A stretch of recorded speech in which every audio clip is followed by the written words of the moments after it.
maths. The day job doesn't do that. It's across curriculum.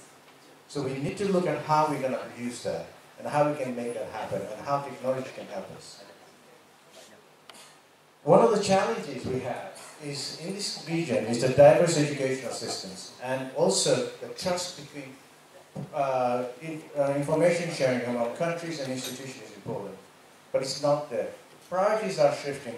Every country has a different priority. Right? And we need to, as an educators, we need to start looking at priorities for our learners and what impact we make. It's about the impact. It's not about what we're going to do, but it's the impact it's going to have for the next 20, 30, 40, 50 years. And that's important. We also have to look at the language, and the language of instruction, language of skills, everything needs to be there. Whether it's Bharsha, whether it's English, it's got to be that communication tool which we use. It's more about communication than, and again, it's about getting that impact and outcomes, as Dr. Kyle was saying. What are the solutions? We need to look at the existing frameworks. There are a lot of existing frameworks around the world, right? And we need to create new mechanisms. How can we use the schools more effectively? How can we use the buildings more effectively? How can we get to the regional areas, rural areas? What can we do? How do we get the marginalized groups within the groups and bringing into the communities? So it's about looking at that. How can you create new partnerships for capacity building? Because, I mean, you can't build everything on your own. You've got to look at partnerships. It's got to be partnership driven. And also, look at the agenda at the global level. Not only at the local level, but also global and ASEAN level. See what's happening.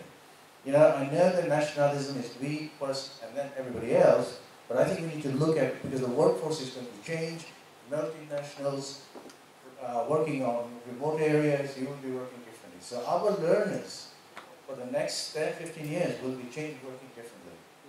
Okay? So they might not go to the office.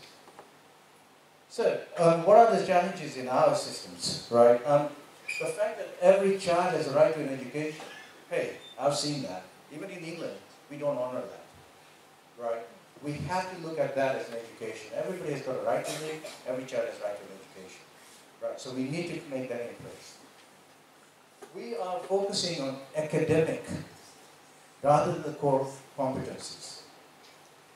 Academic is one part of it, but we also got other intelligences, social, emotional, sports. We need to look at the holistic approach, just not academic. He talks about the kids lighting a fire rather than putting a pail in it, right? So, filling in a bucket. So it's something there. One of the things which we feel in schools and everywhere else is inclusivity. We need to look at the inclusive agenda. In the school system, maybe 10, 20, 30% of your children will be learning differently, right? But what do? Put them in a class, sit them down, as he made, and I can't do his impression, but it was wonderful, right? But setting them down, I said, yes sir, no sir, go home sir, right? But it is very important that we look at how we look at inclusivity, right? Learners with special educational needs. A focus on those who are not achieving performance targets. In England and United Kingdom, we are very much focused on academic performance targets. And we forget it's a human being. We are developing human capital. That's our business. We're in the human capital business. Right? And how do we acquire? How do we develop them? How do we retain? And how do we progress? And that's our job as educators. Right? We are not manufacturing this. Right? We are manufacturing and we are developing humans. Right? So we need to think about that. So, what are the challenges? Inconsistent quality of teaching, shortages. According to the UNESCO report recently, there are 50 million shortage of teachers around the world. Right? And that's amazing when you think about it. So not only have we got to have to recruit the teachers, but we have to make them really good, and we need to look at ways of getting that across. Focus on academic achievements rather than advancement of skills and development of skills. So we need to look at that skills development within our school systems and within the education system. The role of the teacher, very important. Multiple intelligence, very important. Teachers are the fountain of knowledge, as Dr. Khan said again. Understanding the tacit knowledge, that's again something which we don't do. Do we find out what the learners have done? So now I'll just give an example. I was talking to somebody, a professor of the university, and they were teaching project management. And he said to me, well, you know, I can't understand. I don't know how to deliver that. And I said, have you asked them one question? Just ask your students, how many of your students play games? Like mind games, war games, how many people play? And he said, why do you ask them? I said, well, ask them. Because if they're playing games, like war games, they will know how to manage projects. They will know how to manage or look after resources and skills. It's the fact that you as a professor or lecturer have not tied that together as a tacit skill. They know what they're doing. The young millennials and the young learners have a lot more tacit knowledge than we give them credit for. And it's for us as educators to bring that forward and test them and see what their prior learning is. Okay? You know, I mean, one of the guys I used to know, he said to me, first time when you do a lesson plan, right, a new topic, in the old system he used to say, right, we should just give them, as he said, start with chapter 1 and go with chapter 10. But we, in our organization, we talk about showing them how to play the football, you know, kick around the ball, kick the ball around, to see what skills you have. If you don't have that, you can't plan the lesson, next lesson, right? So you have to think about flexibility of learning as well. So, one of the things is improve quality of labor force and begin to replicate skills. So, how does the technology happen? I'm going to show you that in a few seconds. But sharing of knowledge, best practices, think about it. Learning here, how can we, I mean, Indonesia is a very large country, 3 time zones. How do you get best practices right across, right? Without, you know, I mean, so technology has to be there. How do you provide cost-effective, continuous professional development programs?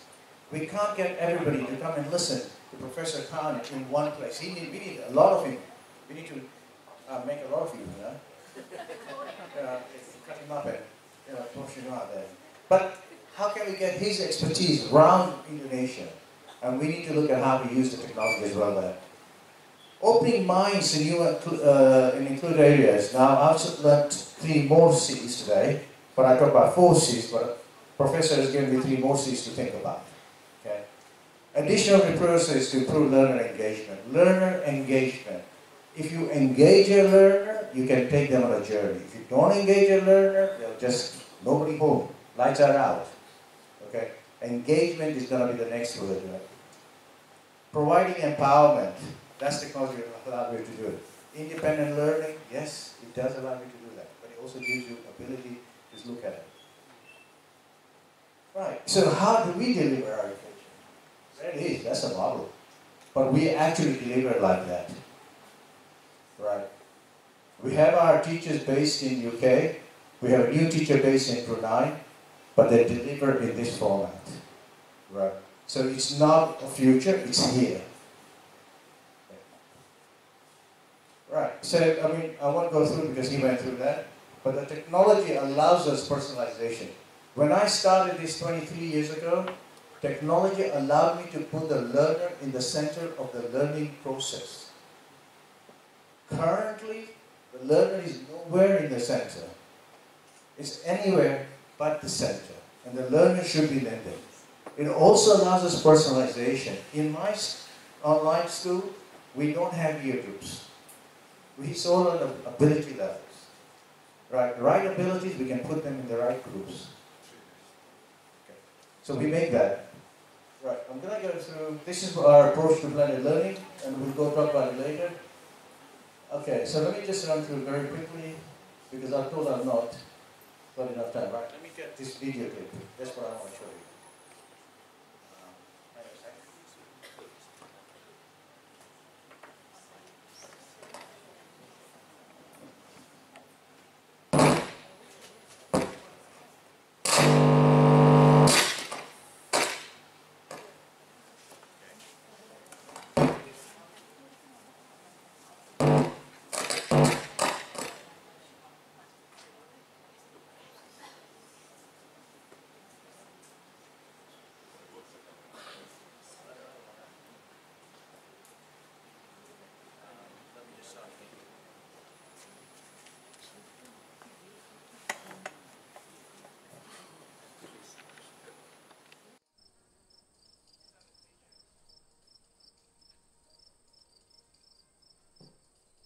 So, sorry about this, but these are the teachers who are coming. We train our teachers much differently to what you would have that. So we have our own teacher training program. So the teachers would sit there in a room and they would teach online. Lots of different things that we do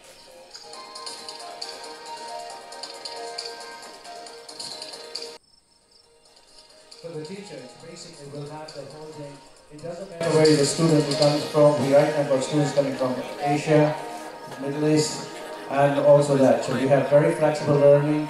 It can be done whenever they want it and how it's done. So and every lesson is recorded, right? So the teachers use it for reflection as well as for looking at how we can improve the quality of the teaching as well.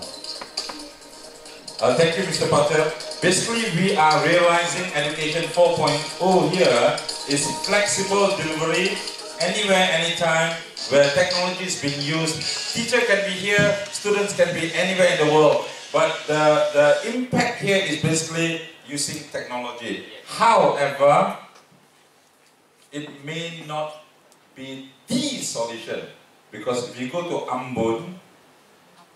Ambon, maybe technology connection might not be there. Yes. Alright? Might not be there. But however, we are looking at the effect of IR 4.0. We are looking at Education 4.0. We are realizing the elements, that is, teaching and learning can happen anywhere, anytime, in a flexible manner, with the ability of having a good system from this side. So, Mr. Patel, you can share your system with everyone later during lunchtime. Alright? Okay, Sean, can I have yours? Yeah. Sean is going to share what is personalized, individualized assessment and evaluation. And you have 15 minutes. Because Mr. Patel borrowed 6 minutes from you. They are on a very tight schedule. Yeah. Norani, please get ready. You have 8 minutes. Oh my God! Alright, we are just sharing how Education 4.0 is realized through what we are saying. Alright, Sean, it's all yours. Thank you, Professor. How's everybody doing? Good? Alright, so since I only have 15 minutes, I'm going to jump right in. So my name is Sean. I'm from New York City. However, my father is from India, and for the last 6 years, I've actually been living in Brazil. Now, I've actually moved to India 3 months ago, and my company, EduSync, which specializes in online assessment for English language, is now expanding throughout Asia, hence my being here. So thank you very much for the invite. It is an honor to be meeting all of you today. Now, before I get started, I want everyone to remember 2 things. As Professor Aslam had said, teachers are not going to get replaced by technology, but those that don't use technology will be replaced by those who do. The other thing I want to mention is that everything that I do, I always think about a very important thing, which is specifically important for this context of Indonesia, which is scale. 270 million people in this country. How do we reach all 50 million of the students? And I'll talk about that right now. Now, before I jump into what I do, I want to tell you a small story about Hannah. Hannah is the head of English programs at the University of Auckland. Now, the context is slightly different here because Auckland only has 5 million people, but it does illustrate the point quite well. Now, Hannah has a problem. How does Hannah assess her students in the 21st century? And I'm going to go into the difference between evaluation and assessment in a minute, but just to explain the current situation for Hannah and her teachers. All their testing is currently done pen and paper, or using computers doing multiple choice questions so they can see right and wrong answers. Obviously, with English language training, how do you analyze spoken and written English, specifically to identify if the student can communicate effectively? Currently, they do that via interviews and on Skype, which is extremely ineffective. And in a country like Indonesia, where you have 50 million students, how can you possibly interview 50 million people? Impossible. Finally, there's no reporting tools. So at the end of the day, Hannah and her staff use Excel sheets where they put in all the data, There's no standardization, and the results take forever to compile. Introducing Edusing. Now, we do a few very specific things to empower you. But first, we provide adaptive training and online mock testing for high-stakes exams like the TOEFL, IELTS, and TOEIC. The second, as Professor had mentioned, we do scalable level and placement testing using the Common European Framework of Reference, or the CEFR. That means, on the mobile device and on the computer, you can reach every single student that has any kind of connection, and you can actually assess their entire level in a way that I'll get to momentarily. Finally, we remove the legwork for you guys. We give you guys the tools to generate reports and understand exactly where all of your students fit without you having to actually do anything. Click 2 buttons. And finally, and maybe most importantly, we do all of this using artificial intelligence to make sure that the person taking the test is the same person who comes to class the next day. Now, just a little bit about the company before I jump into some more about this. We currently have 235,000 users from around the world. We've been downloaded in every single country on the planet. Over 6 million questions have been answered on our platform, and 93% of people who use the system improve their test scores. For the TOEFL, IELTS, and TOEIC specifically, we offer 8 mock tests for each of the exams, hundreds of hours of practice materials that you can use as homework or extra assignments when you're not actually teaching, and 95% accurate to the real test scores. So now I'll jump into exactly how the assessments work on our platform. Now, assessments have changed dramatically, and the theme being Education 4.0, I thought it was relevant to mention that 50 years ago, pen and paper was the way.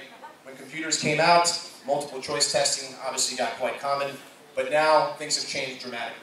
We no longer need to evaluate and get a grade. You need to assess the student and understand exactly where they are in the context that they are in, as we've been discussing today.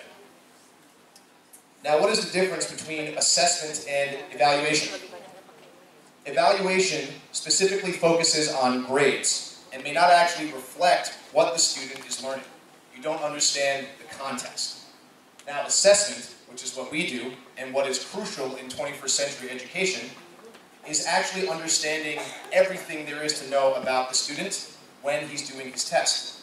So when a student is doing their English test, it's not about their grade, which is obviously important in terms of their general education, but it's about understanding the context. Can they communicate effectively? Is their writing done properly? Does it have proper rhythm and flow? And how do you actually analyze that when you have 50 million students? How many of you have heard of computer adaptive testing? Everybody, right? Okay. Now, this obviously is a very popular subject and very common nowadays, but I thought I'd just touch on it just to describe how it works. Basically, using an extremely large base of questions, you can customize the test to each individual in your class. You have a class of 50 people, and all of them will actually see different items on their exams based on their level. Now, as they go through every question, new questions will appear, so no student sees the same thing. This is based primarily on 3 factors. Every single item that is put into a database is tagged with a difficulty level. There's also a factor called discrimination, which is basically determining if a student answers this question, how likely is he to get a higher score. And then the third is guessing. Now, all of this is heavily based in statistics, and I don't want to bore all of you, even though I'm a bit of a geek myself, so I'm just going to leave it at this. Now, there are a few downsides to computer adaptive testing, which some of you may not have heard about. One of the big ones is, as we've been talking about today, doing this in context. When you do computer adaptive testing, students cannot go back as they're doing their test. Imagine how frustrating it would be to be a student. You answer 20 questions, and then on your 25th question, you remember the answer to question number 15, and you can't go back. That would obviously irritate me, and I'm sure it would irritate all of you as well. So the downsides of this, aside from the actual technology piece, which is quite sound, and it's a very efficient way to assess an individual, it actually doesn't work as well in practice as you might think. When you're in low bandwidth environments as well, it's kind of hard to police exactly what the students are doing and oversee their general assessment as they go through. Now, as I mentioned before, the difficulties with English language assessment specifically really come down to speaking and writing. And this is what we specialize in. How many of you have heard of elicited imitation? Nobody. Awesome. That's why I'm here. So, this is basically a fancy way of saying listen and repeat. Technology has gotten very sophisticated when it comes to actually using machines to assess your spoken English. Now, obviously, there are some problems with this, which I'll get into later.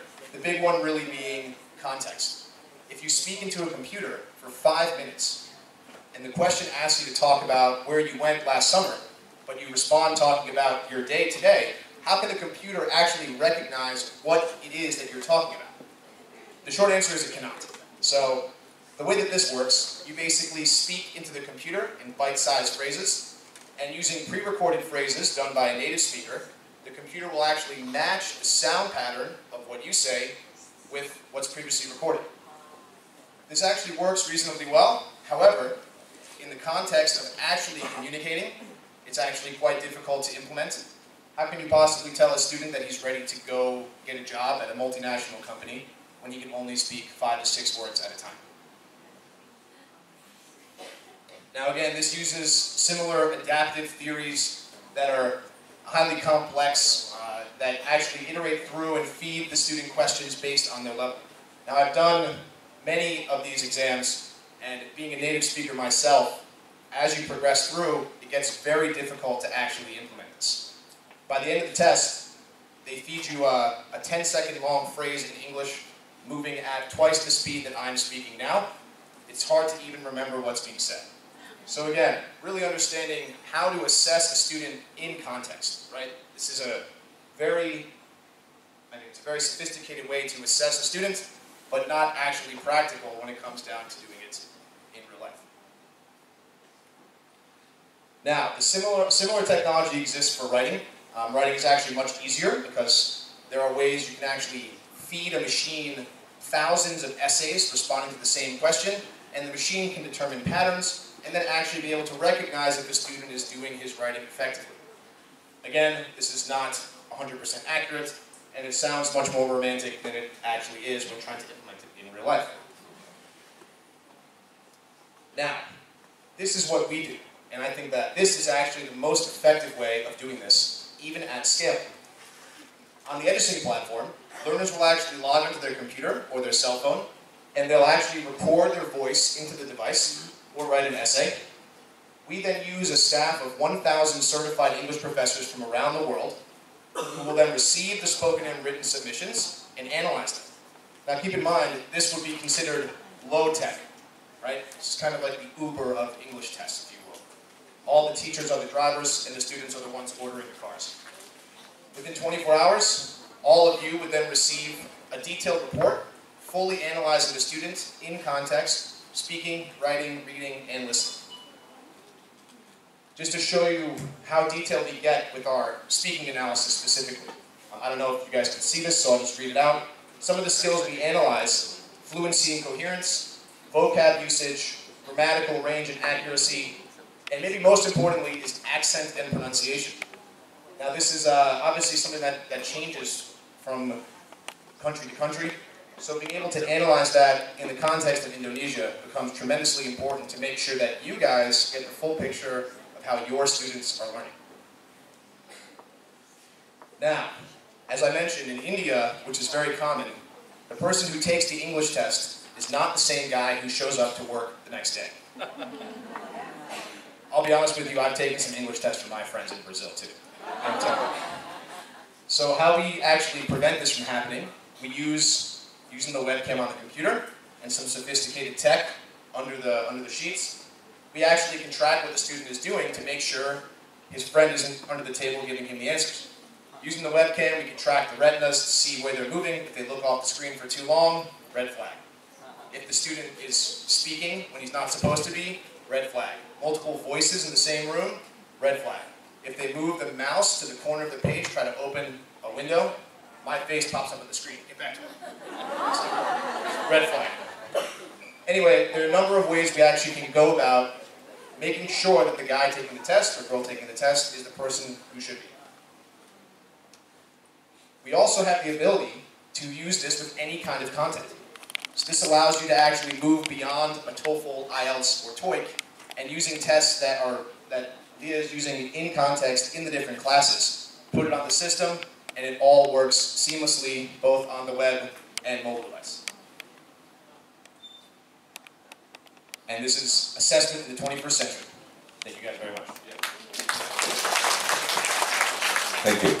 So if you want to have assessment and evaluation, not examination, and you know that that person has personalized it, then contact Sean. But before you contact Sean, see me first. Because I gave him the space. And we are friends. You see, he's a little confused. Born in New York, raised in New York, then went back to Brazil, then now back in India. So, you know, rumputnya sama. That's why he looks a little bit like Shah Rukh Khan's brother. No, I think he's more than more of Salman Khan, yeah? Not Shah Rukh Khan, because I'm more Shah Rukh Khan. Alright, thanks, Sean. I think he has a logical idea there. Where if I want to personalize your learning ability, I want to evaluate you, not test you. Remember? Forget about testing. Evaluation and assessment. Then it has to be you. Boo Celestine is looking at the computer and answering, listening, speaking, reading questions. And she has to do it. But if her eyes move, looking at Boo Luz, no, red flag. If she's trying to see something else, red flag. The computer can detect everything, right? And you start scratching your head, yes. Whether somebody giving you an answer. This is all technology. It's one of the best ways where and when is answered. Yeah, so think about it. If LIA students, they will be the real LIA students who took the real evaluation and assessment, and they have produced the CEFR aligned result, whether A1, A2, B1, B2, C1, C2. Alright? So we have the virtual classroom there. You can learn anywhere. You can be evaluated anywhere in the best possible ways. Education 4.0. And now the resources. Sometimes as teachers, we need resources. We cannot depend on our friends all the time because we are all stressed out, right? So resources. Noraini, you have 10 minutes. Take it or leave it. Or else hantar kamu balik. So we have UK, Brazil, and confused India. And then we have UK, also a little confused there. Alright, and we have Malaysia, yeah. Be more confused. Yeah. Okay, no, no. Alright, Yeah. thank you, Dr. Aslam. Assalamualaikum.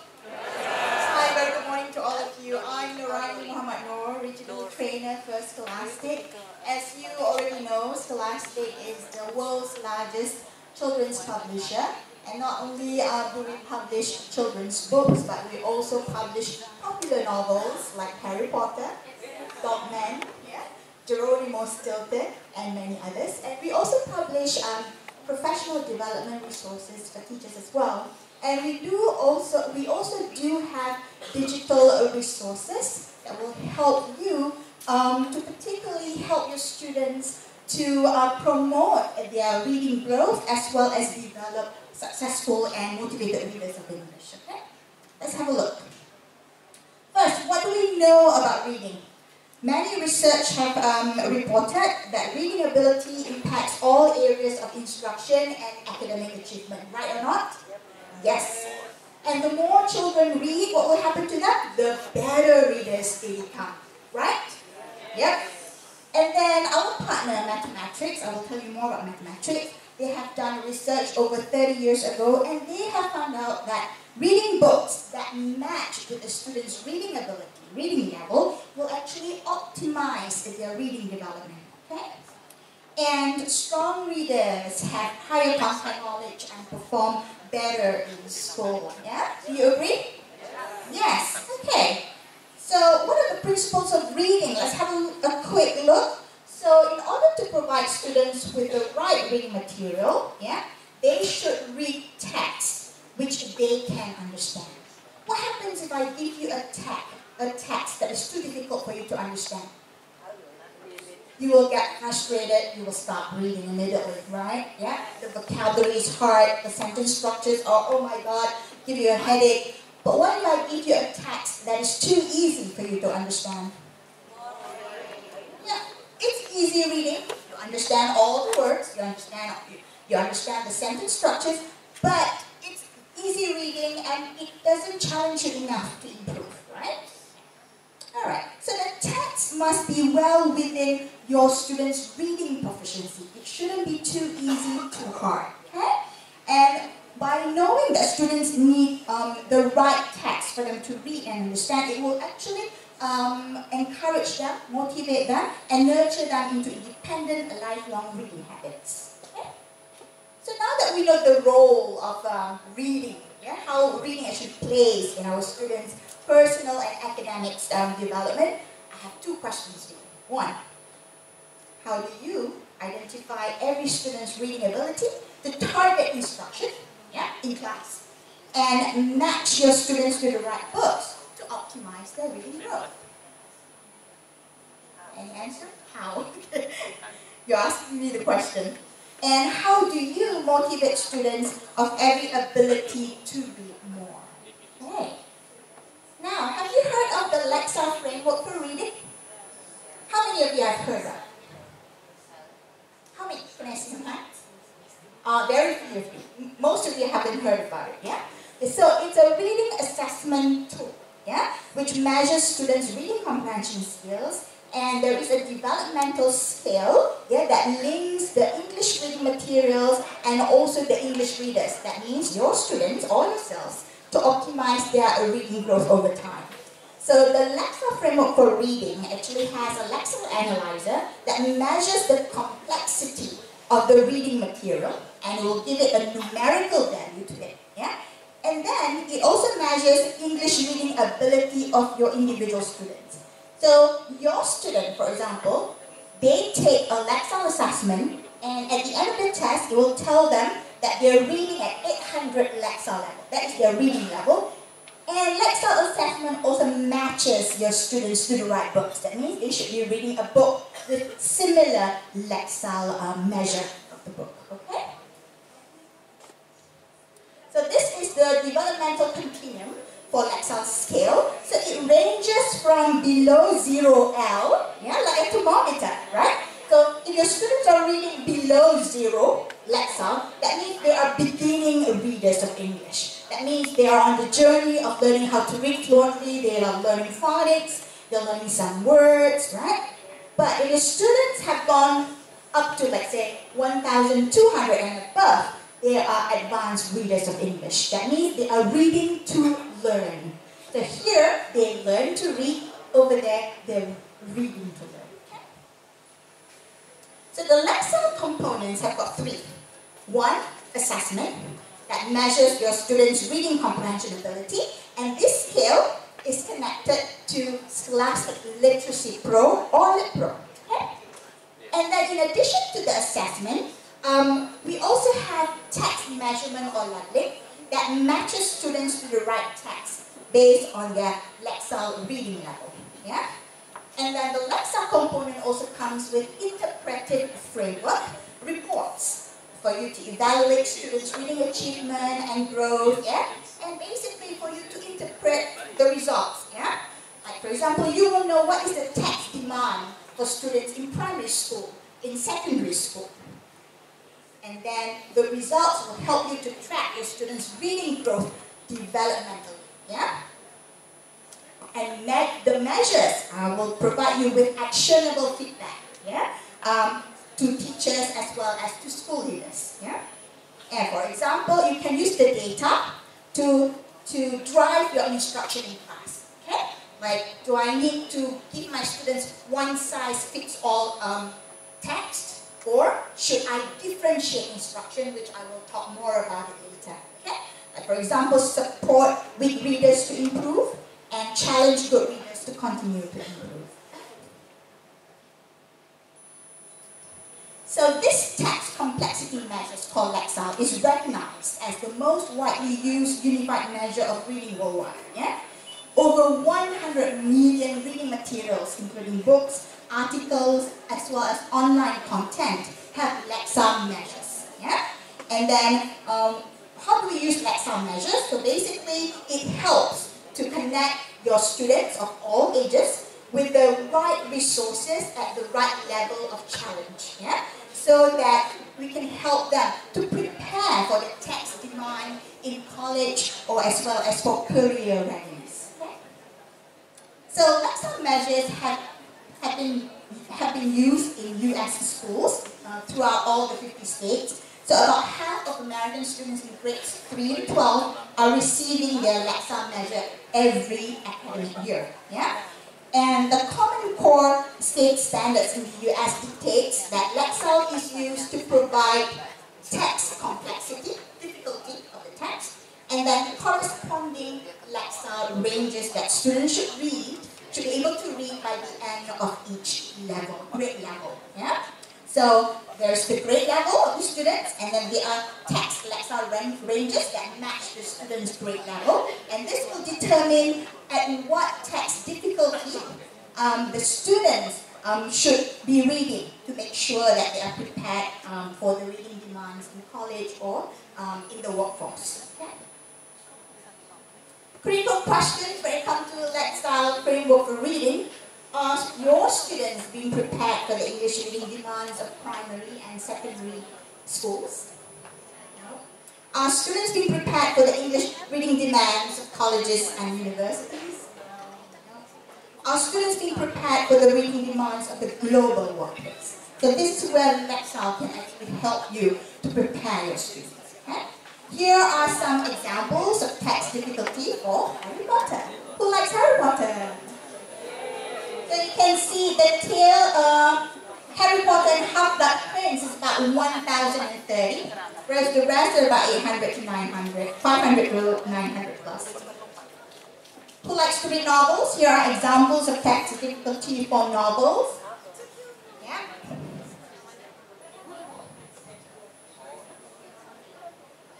And also examples of text difficulty for international newspapers.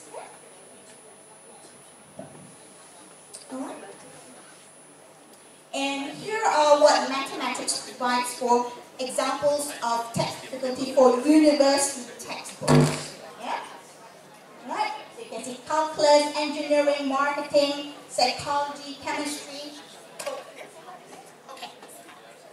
And also occupational reading materials. Law is the highest. Yeah? So if you want to pick up law, yeah. Okay? Alright, so I've got 2 more minutes. So basically, Lexile helps to match your readers to the right text, yeah?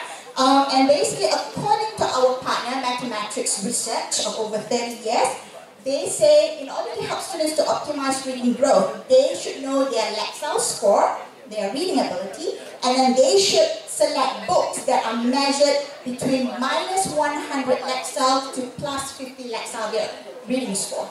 So for example, this student, she gets her Lexile reading measure from Scholastic Lit Pro. Her results is 800.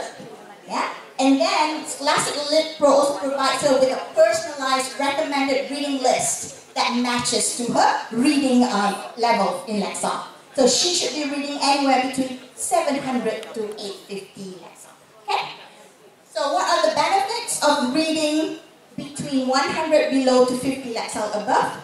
So basically, remember my question just now? If I give you this stat, what will happen, right? So basically, your students will achieve at least 75% of comprehension. Yes, they will encounter some unfamiliar words, some unfamiliar sentence structures, yeah? But because the assessment matches the students to the right books, they can choose what they like to read. They can choose up to 3 topics of interest. And the personalized recommended reading list will actually provide them with the titles of what they're interested in. And then they can make meaning from text while they are reading. It will help to deepen their comprehension.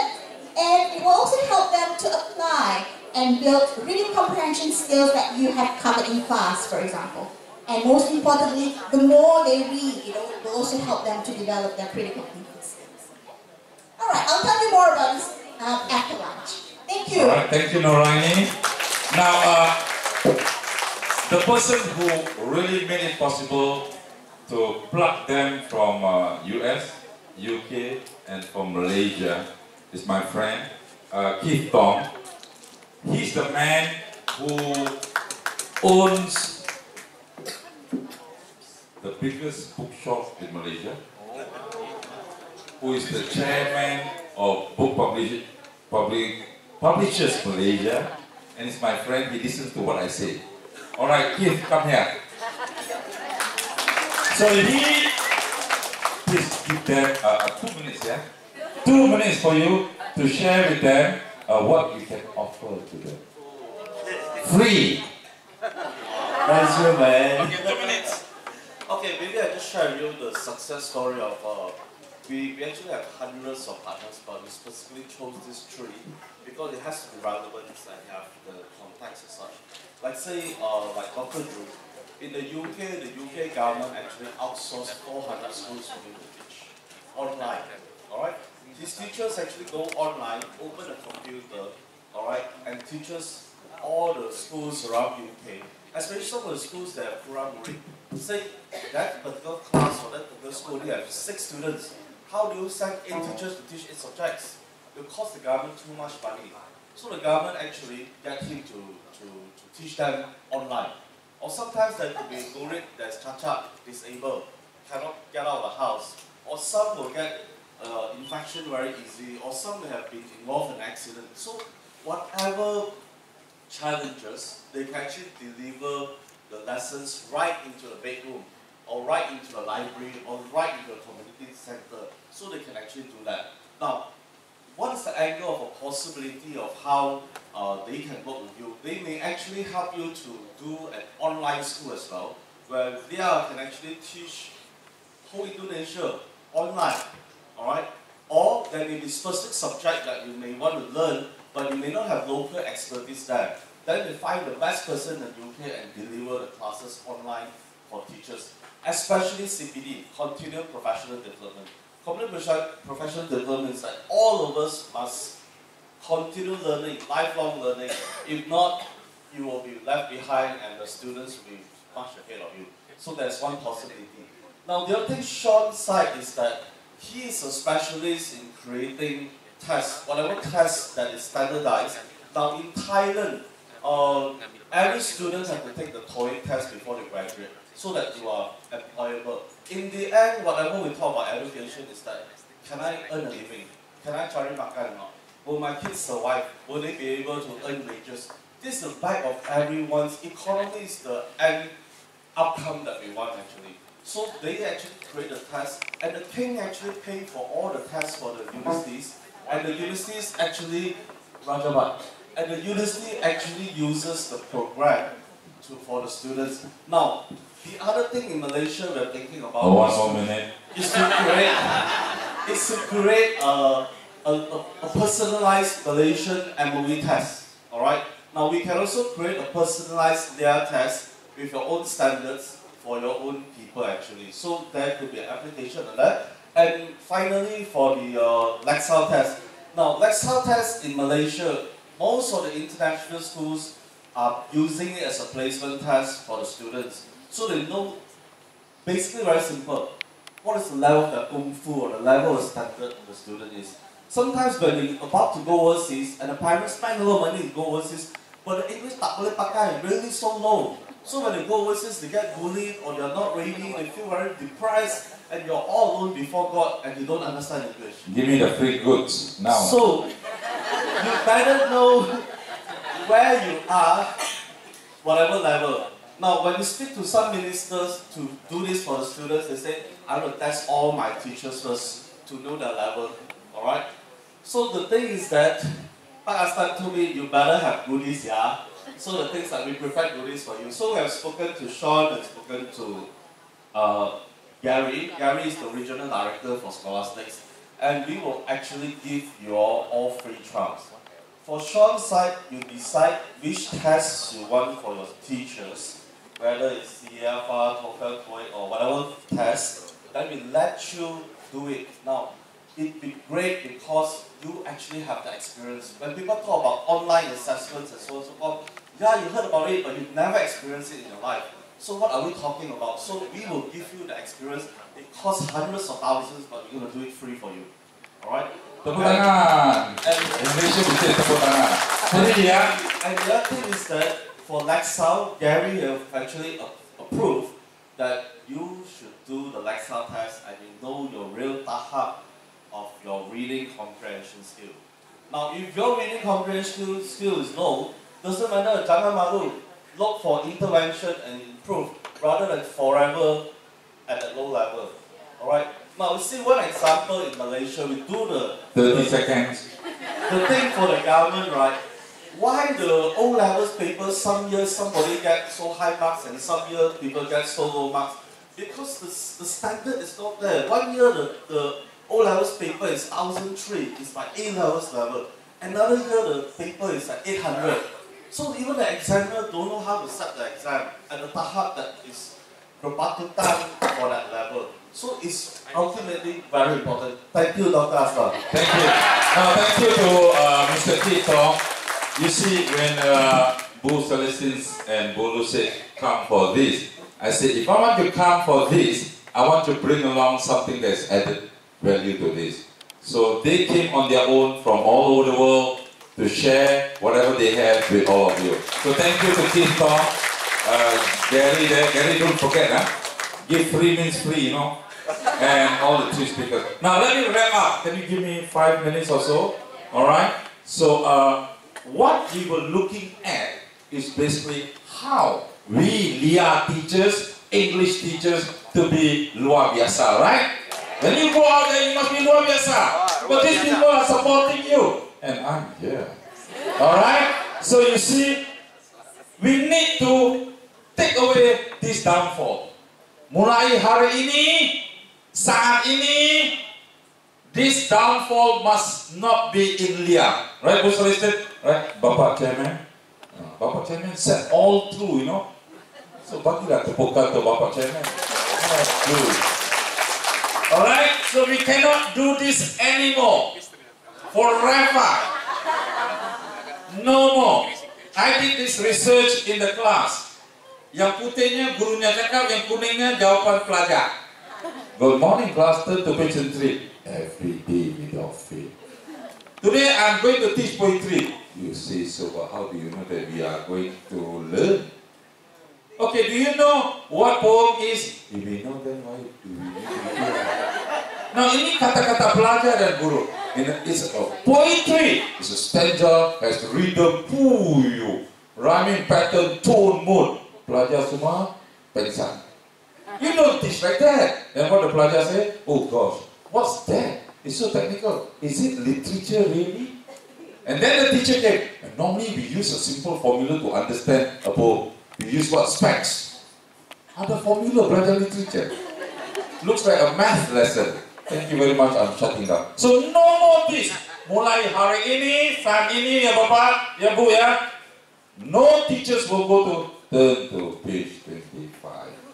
Today I'm going to teach you that. No more. This instructional discourse in a classroom is 20th century. It is only by dinosaurs from Jurassic Park. We changed that. Alright, it's no more that. Okay? And then we go into this. You must have this inside your head. When you are in English language education in Education 4.0, 21st century, it is how can the learners bring about the experience to express. Language learning is expression. Not teachers just teaching. Akhirnya apa produknya? Macam Rahel can stand in front of a huge crowd and show, aku punya bahasa Inggris bagus sekali. Belajar di mana? LIA. Macam Bapak tadi kata, saya belajar Inggris di LIA. Sekarang saya general di military. Proud, isn't it? Betul Pak ya? That's how you go up. That's how you be the 21st century English teacher. So So every English teacher in India must portray the 21st century English teacher.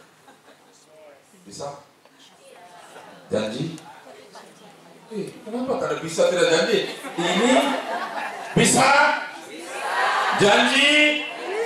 Bapak Chairman ada di sini. Janji tak? Oke. Janji ya? Harus janji. Saya bekerja keras untuk buat ini. Alright? So remember that. This is the practical one. Please take this. This is your questioning. Ini ciptaan saya. Ya, ciptaan saya. Now, if you want to teach anything, you follow this, you cannot run away. You cannot run away. So if you're teaching like topic, content, whatever it is there, then you put yourself, hey, what's the instructional procedure activity? Ada PBL, ada critical thinking, the 6 C's plus 1, and then kemudian the principle. Kita mesti ada prinsip 21st century dalam setiap pengejaran kita. Then the of it, your outcome and remarks there. So take this as your guiding principle every time you're going to class. Then when you come on, your conscience become clear. Alhamdulillah, hari ini saya dapat gaji saya sudah buat apa yang saya patut buat. Amin. Halal. Something like that. Because education is balanced. Ada nilai-nilainya juga ya. We have the balance values as a teacher. Alright? Tengok Bu Salistin senyum saja. Apa yang minta Pak Aslam buat lebih dari buat. Okay? So remember this. The 7 professional standards which every English teacher in the 21st century must have. These are the pillars. Kita ada rukun Islam, rukun iman, all that as a Muslim. Saya juga ada 7 rukun. Guru bahasa Inggris. Mesti ada. Kita mesti ada prinsipnya. Kalau tidak ada prinsipnya, macam mana mau jadi seorang guru LIA yang luar biasa ya? Kita harus luar biasa. Okay? So these are the one. And this is from me. 21st century pedagogical skills in teaching and learning is not about teacher control communication, decontextualized grammar teaching, mechanical drills and repetitions. It's not that. But it's all about looking for contextualized solutions through contextualized innovations. That's what we were talking about. All contextualized. From Lexile, from virtual classroom, from everything, whatever. It's all contextualized to the needs of your learners. Jangan lupa perkataan konteks. Alright? Are we okay? Now getting a bit serious now. So remember this. Just 2-3 minutes, okay? New kinds of problem require new methods of solution. And new methods of solutions requires new way of thinking. That's why we are all here. We are giving you new solution, new thinking, new ways of developing solution to your English language education. Alright? So there are many. I'm just showing some of the new ways, yeah? What can we do? I mean, these are all theories. I don't want to bore you with the theories. Brain-based technique, whatever it is. But most important, kita guru ya. I am the chosen one. Remember that. Kita saja boleh jadi pendidik, kita saja guru kalau dipilih oleh Tuhan untuk menjadi guru. Bukan sesiapa boleh jadi guru, hanya kita. Karena itu kita ada di sini. So always tell yourself, I'm the chosen one, I'm a teacher. And I'm going to inspire my learners the LIA way. So now we adopt a new tagline. Teaching English language in the 21st century. The LIA way. The LIA way, not my way. Alright? So you have that, then remember, then your education will be this. Pendidikan yang ada roh, bukan yang tak ada roh. You encompass all this, and then you will have teaching English with the soul. You must teach English with the soul. Alright? So not tanpa soul, okay? So education is not about filling a bucket, but lighting a fire. So as a conclusion, problem, changeable world. Solution, new way of thinking. Time, we must start education 4.0 yesterday, not today. Yesterday we should have started it. So we are talking about real time. Okay? Yes. So this is my last quote. We want to realize our educational pursuit based on our conceptualizing and contextualizing of the elements of education 4.0 in producing 21st century learners who have the IQ, EQ, SQ, inspiration, aspiration, and motivation to achieve success in their personal capacity. That's why just now we are talking about personalized education. Inshallah, if we internalize this, we digest this, go out there and teach English to the LIA students, inshallah, God willing. Amin. Untuk anak, bangsa, dan negara Indonesia. Pasti luar biasa.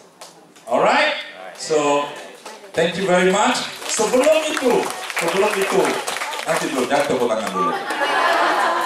Tadi kata, mau lagu ya? So, saya tunjuk ini satu di television Malaysia. Bila diundang untuk menjadi pembicara.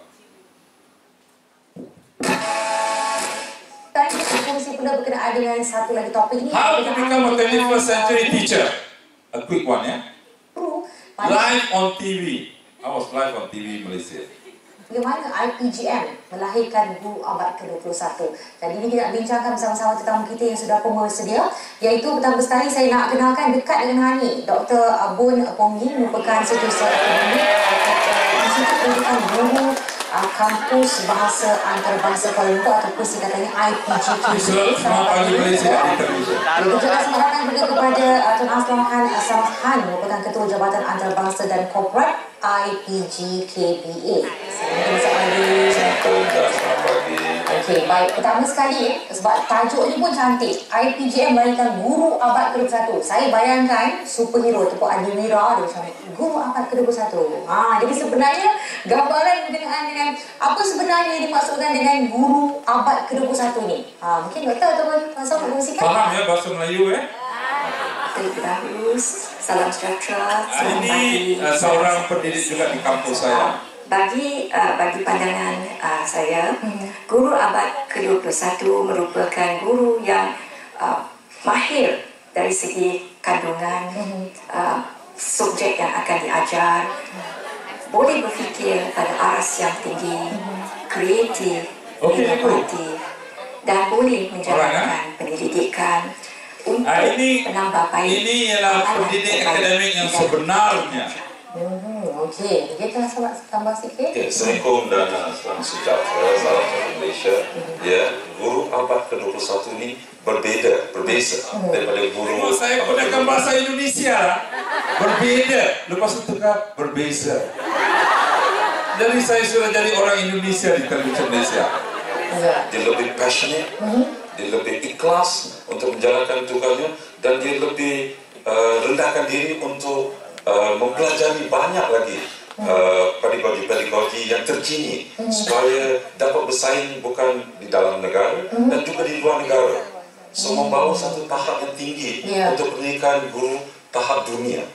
Itulah guru abad ke-21. Wow, okey. Kita dengar dia punya lontaran suara Tuan Aslam ni, saya terpejam mata rasa macam berada di ruang radio di mana kali sebab suara luar. Mestilah, saya pembaca warta berita di televisyen. Aduh, dia takut nanti dia punya kerja pun hilang.